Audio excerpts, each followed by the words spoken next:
Voilà donc après notre GR20, nous avons sauté dans la navette qui nous a emmenés à Porto Vecchio où on a pris une voiture.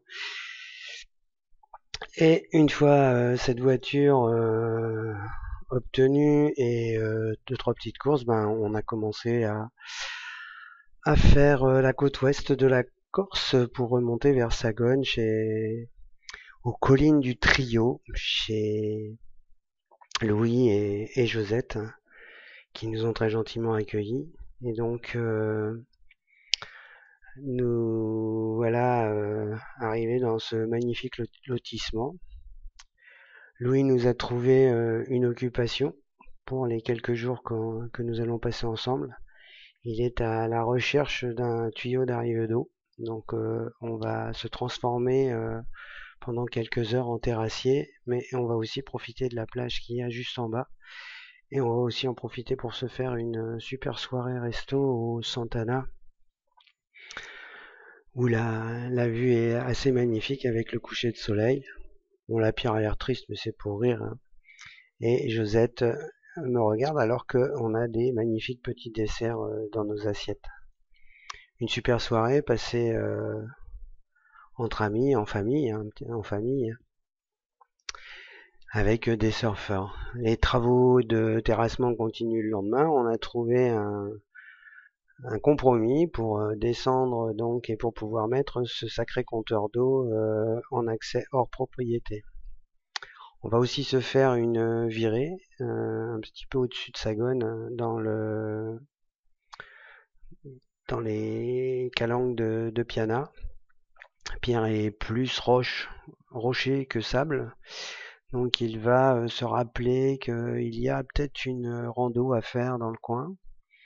Et donc après avoir été au sommet, voir un petit massif sur lequel a été posé un relais téléphonique, il va se rappeler qu'il y a le Capo d'Oro au-dessus du golfe de Piana qui culmine à 1400 mètres et il va se dire que ça serait pas bête d'aller faire un tour là-haut. Il va bien m'avoir parce que moi j'avais jeté mes pompes et j'avais racheté une paire de petites baskets pas trop prévues et nous voilà partis sur le Capo d'Oro, soi-disant qu'il y en avait pour 2 heures. Ça va être effectivement un peu plus que ça pour monter et comme je vais me paumer, ça va être un peu plus que ça pour redescendre. Cela dit, la balade est fantastique. Et après, nous allons aller boire notre Petra, pardon, notre Pietra sur la plage dans le golfe de Porto.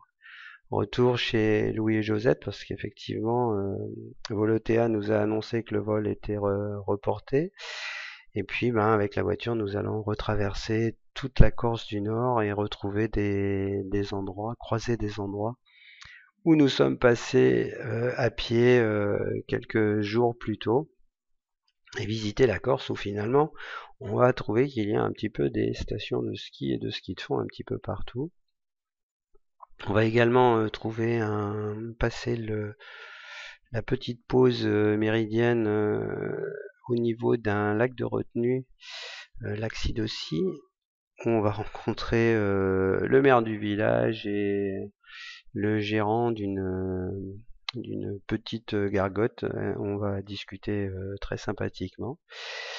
Et puis ben le soir, on sera à déposer la voiture à l'aéroport de Bastia, sans manquer d'aller faire un petit tour sur la playa, où on va découvrir de jolies méduses violettes